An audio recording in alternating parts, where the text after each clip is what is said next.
이어서 6번부터 시작해 볼까요? 자, 6번부터. 6번 문제. 최소 공배수를 구하는 문제네. 그쵸? 네. 최소 공배수를 구하는 문제는 뭘 이용해요? 일단은 최대 공약수를 뽑아내고 남은 거 가지고 또 생각해 봐야 되는 문제죠. 네. 잘 기억하고 있어서 쉽게 해결할 거라고 믿지만 한번 볼까요?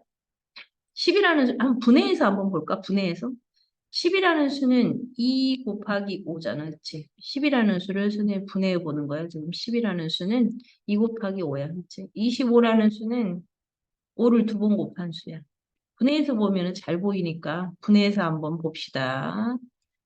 자, 20이라는 수는 4, 5, 20인데 4가 또 이 두 개로 분해가 되니까 이렇게 분해해서 봤어. 보이지? 보여? 보이지? 자, 이거를 이렇게 나누는 거거든. 봤더니 뭐가 다 공통으로 들어있니? 5가 공통으로 들어있어서 5로 나눠준다는 거야. 10하고 25하고 20이 다 5의 배수잖아. 그치? 5, 20, 5, 5, 25, 5, 4, 20.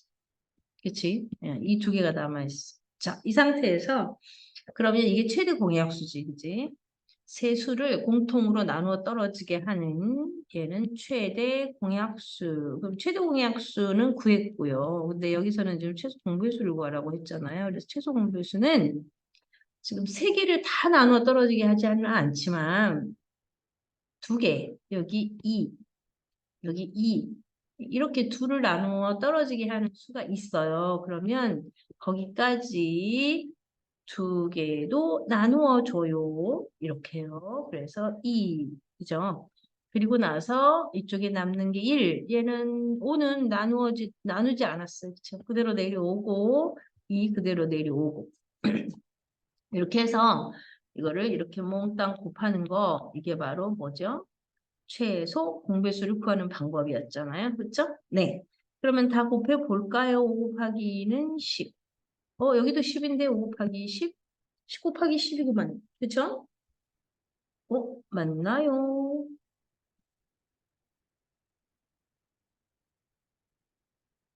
그러네요. 10 곱하기 10, 100이군요. 그쵸? 네, 100이에요. 그래서 10과 25와 20의 최소 공배수는 100이 되겠습니다.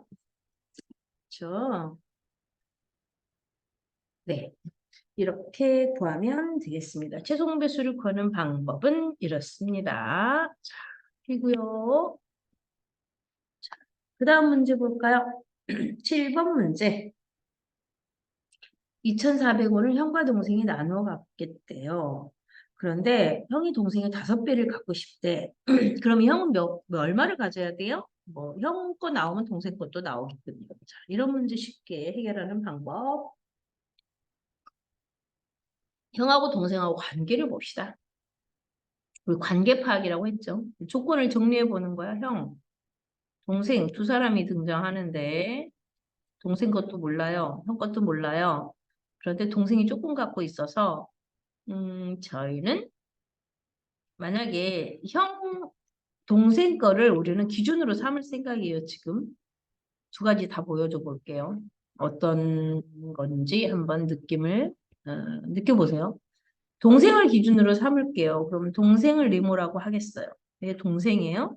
그러면 형은 그것의 5배니까 네모 곱하기 5 이렇게 해서 관계 파악을 하면 그럼 네모 6개 이거 다 더하면 네모 6개 네모 6개가 2,400원이야 이렇게 볼 수 있고요. 만약에 나는 형 거를 구해야 되니까 형을 기준으로 삼고 형을 네모라고 하겠어. 그러면 어떤 일이 생기냐면 동생은 그것의 5분의 1이니까 5분의 1 이렇게 되겠지. 물론 이렇게 해도 계산은 되고 10도 나오고 계산도 되고 답도 나오겠지. 어느 게 더 쉬워 보여요? 동생을 기준으로 하는 게 좀 더 쉬워 보이죠? 이렇게 하면은 네모에 5분의 6 해갖고서 나오잖아요. 분수 형태로 식을 만드는 것보다는 자연수 형태로 만드는 게 더 쉽잖아요. 그렇죠? 그래서 그렇게 더 쉬운 방법을 선택하겠습니다. 그죠? 똑같은 문제를 해결하는 방법인데 더 쉬운 방법을 선택해요. 네모 5개, 네모 하나를 더해요. 우리는 지금 뭘 기준으로 했어요? 지금 우리 이거 세울 때 어떻게 했다고요? 중요한 거. 우리는 이걸 할 때 지금 네모를 여기가 네모가 있으니까 다른 거 쓰고 싶지만 그래도 네모가 제일 좀 쓰기가 편하니까 네모를 동생 돈이라고 한다고. 동생이 가진 돈으로 할게요. 자, 그렇게 했더니 이제 그 결과가 어떻게 됐어요? 그 결과가 2,400, 둘이 2,400원으로 나눠 가졌으니까. 그럼 네모 5개, 네모 한 번 더 더해서 네모 6개 되잖니. 그치? 네모 하나가 얼마라는 뜻이죠? 네모 하나는 400이라는 뜻이 6, 4, 24라서. 그쵸? 동생 400원 갖고 있어. 나 주면 돼요. 형은요? 형은 그것의 몇 배? 형은 그것의 5배잖아, 5배. 그쵸? 형은 그것의 5배. 우리가 지금 구하려고 하는 것은 이거, 형 거. 그럼 형 거 구하면 되죠. 400 곱하기 뭐요? 5배요. 동생이 5배요. 그러면 2,000원. 맞죠? 이거는 형 거. 그쵸? 우리가 구한 건 동생 건데 그걸 이용해서 형 것도 구했어요. 그쵸? 형 거. 2,000원, 형은 2,000원 가져야 돼. 동생은 400원. 둘이 합하니까 2,400원. 딱 맞네요. 그렇죠? 우리는 잘 풀었군요. 그 다음. 자, 8번 문제인데, 8번 문제를 그동안에 이런 유형을 잘 읽어보니까 본 것 같죠? 공책 한 권 연필 8자로 한 세트에 440원. 엄청 싸네요. 공책 3권과 연필 7자로 합해서 640원. 공책 한 권 값은 얼마인지. 자, 우리는 지난번에는 뭔가 공책이나 연필 뭔가 한 가지는 똑같았잖아. 그치? 개수가. 그런데 이번엔 다 달라. 이런 거는 어떻게 난감하지? 그렇지만 우리가 이미 배운 걸 가지고 이런 것도 쉽게 해결할 수 있어요. 자, 우리가 문구점 갔다고 생각해 봅시다. 아주 저렴하게 판매하는 문구점에 갔다고 생각해 봐요. 자, 공책 한 권과 이거 그대로 그냥 한번 말을 수학식으로 써보도록 할게요. 공책 한 권과 첫 번째 식이에요. 말이나 문장을 이렇게 수학 기호와 숫자를 이용해서 써보는 거죠. 공책 한 권과 연필 8자루 이렇게 세트로 묶어져 있는 거야. 세트 판매하고 있어요. 440원입니다. 무조건 440원에 드려요. 그죠? 그 옆에 보니까 다른 세트가 있는 거야. 첫 번째 세트, 두 번째 세트. 두 번째 세트는 보니까 공책이 3권 들어있고요. 그다음에 연필이 7자루가 들어있어요. 연필 7자루가 들어있어요. 그런데 거기 보니까 가격표에 보니까 640원이라고 써 있네요. 자, 우리가 그동안에는 어떻게 연필이든 공책이든 뭔가 하나의 자료는 개수가 똑같았어. 그래서 나머지 자료가 어떻게 차이 나는지 보고 그 차이를 가지고 이 문제 해결했는데 이번에는 다 다르네. 다 달라요. 다 달라서 우리가 그 전에 배웠던 걸 여기다 써먹자고요. 똑같이 만들어주지 뭐. 연필을 똑같이 만들어줄까? 공책을 똑같이 만들어줄까? 공책이 좋을 것 같아. 왜? 연필을 똑같이 만들어 주려면 첫 번째 세트를 7세트를 사고 두 번째 세트는 8세트를 사야 연필이 56자루로 딱딱 똑같아질 텐데 그럼 너무 복잡한 느낌이잖아. 그런데 첫 번째 식을 우리가 만약에 3세트를 산다. 3세트를 만든다. 그러면 어떻게 되겠어? 공책이 3권 되겠지. 3세트 샀으니까. 그치? 공책 3권. 그 다음에 연필도 3배가 되겠지. 3세트를 샀으니까. 그죠? 그러면 3, 8에 24, 24자루가 되었어요. 그리고 가격도 3배로 뛰겠지. 440원에 3배, 1320원이 되겠지. 자, 그러면 이제 세 번째 식을 만들었어요. 그죠? 그러면은 첫 번째 식은 두고요. 두 번째 식과 세 번째 식을 비교를 해보고 이것의 차이를 한번 봅시다. 차이. 얘네 두 식의 차이를 가지고 차를 가지고 식을 만들 거야. 공책이 똑같아. 세 권. 여기서 차이 나는 게 아니야, 이제. 그러면 어떻게? 연필 몇 자루 차이야? 연필 24에서 7 빼면 17자루 차이가 났잖아요. 그죠? 그런데 가격은 1320원에서 640원을 뺀 것만큼 차이야.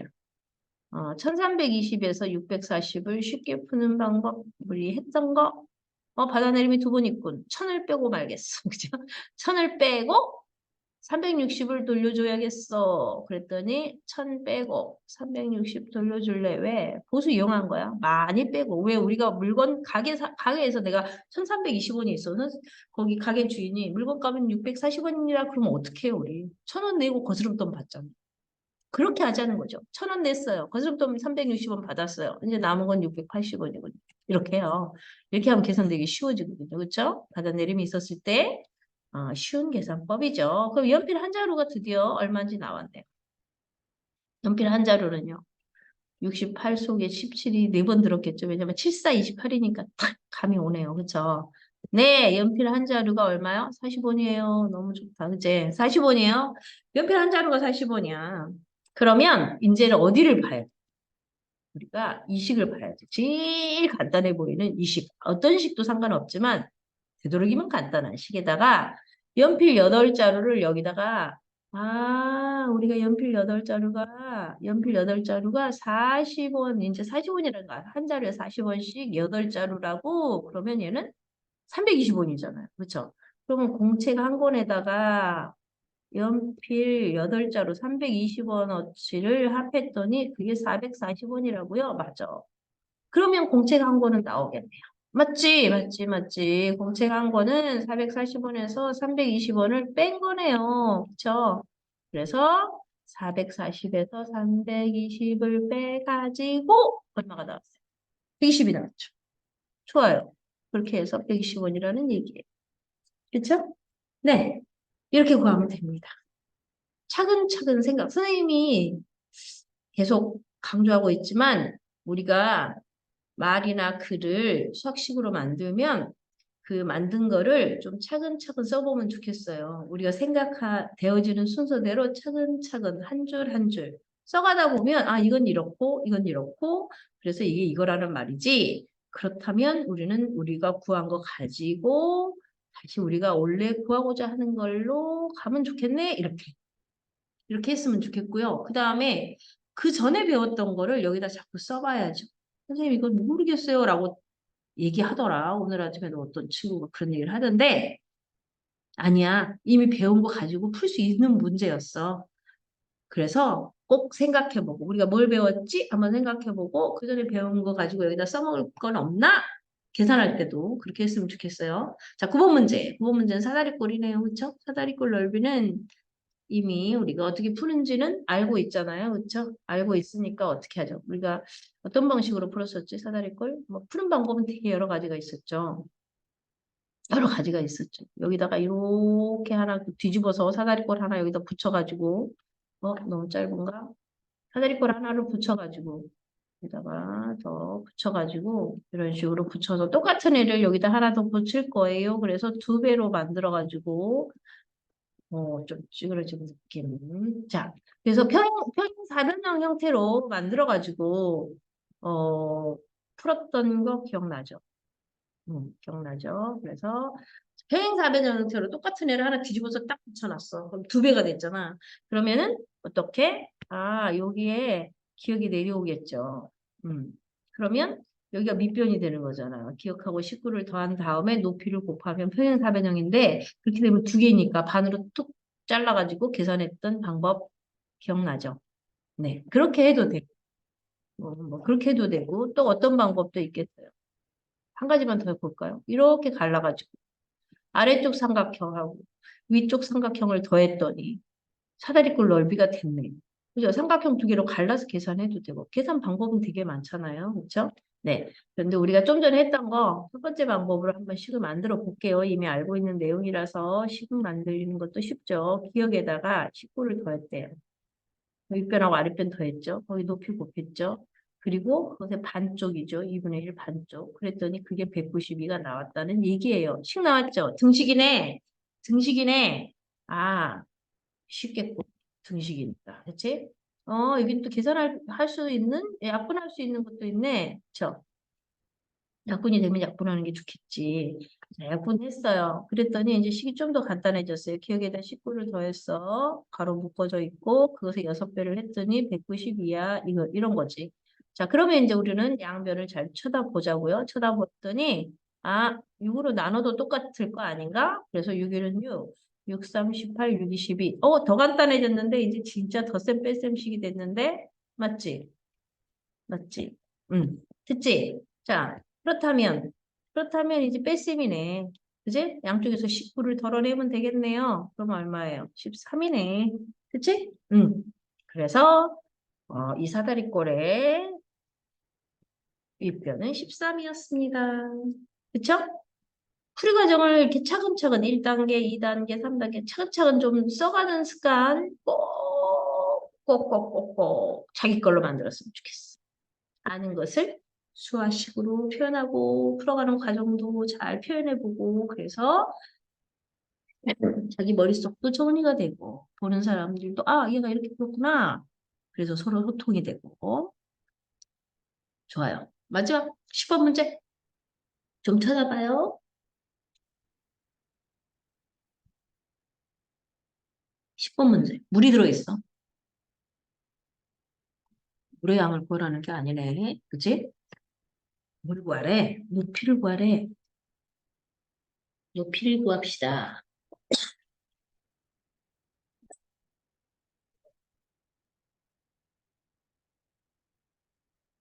선생님이 에어컨을 켜놨더니 자꾸 기침이 나와서 에어컨을 껐어요. 자, 어떻게 할까요? 물의 높이. 여기서 우리가 지금 생각해야 되는 게 뭘까요? 잘 봐봐. 단위지, 단위. 단위. 길이를 알려주고, 또, 이 통속에 들어있는 물의 양을 알려줬어. 8리터만큼 들어있대, 이 물이 8리터래. 그러면, 우리는 얘는 센티미터로 지금 돼. 높이도 센티미터로 구하라고 했고. 그러면, 부피의 단위라는 게 있었잖아요, 부피. 부피의 단위는 뭐가 기본이었지? 나겠지? 나야겠는데? 제가 너무 많이 했는데? 가로 세로 높이가 1cm인 이런 자그마한 주사위 모양, 그죠? 정육면체 모양이 여기에 물을 담으면 이게 뭐라고 그랬어요? 여기가 1cm, 1cm, 여기도 1cm. 그러면 여기 들어있는 물의 양, 그 1ml라고 했잖아요. 그죠? 이 그릇의 크기, 얘가 1세제곱센티미터. 그죠? 여기 들어있는 물의 양, 이건 부피고, 그죠? 그 다음에 들이는 여기 들어있는 물의 양, 그죠? 양. 얘는 1ml. 그죠? 그 다음에 여기 들어있는 물의 무게를 1g이라고 한다고 했죠. 얘가 기준이네요. 그죠?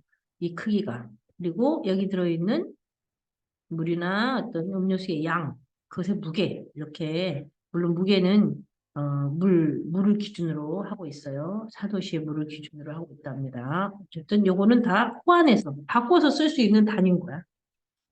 알겠지? 그럼 우리 이것이 이제 우리가 미리 알고 있어야 되는 상식이지. 그러면 이렇게 같다를 이용할 거야. 그래서 단위를 통일시켜줘야지. 뭐라고? 8리터는 뭐라고요? 8리터는 8,000 밀리리터라고. 가로가 10cm, 세로가 10cm, 높이가 10cm인 그런 경우에 우리는 이것의 1000배가 될 거 아니에요? 1000배. 1000배. 1세제곱미터의 1000배. 1000배는 가로, 세로 높이가 10cm인 그런 정육면체 모양이 되겠지. 그죠? 이거를 우리는 드리에서는 1000배가 되면 1리터라고 한다. 1리터는 1000ml이면서 1000세제곱센티미터인 거지. 알겠죠? 이렇게 되면 정말 쉬워지는 거죠. 이제 다 푼 거랑 마찬가지 아닌가? 가로가 20이야. 세로도 20이고, 높이는 모르겠어. 그런데 다 해서 8000ml가 되었대. 그 얘기잖아. 그쵸? 얘네들이 얼마야? 400이지, 400. 그지? 400. 400 곱하기 네모가 8000이냐? 400으로 나누면 되겠죠.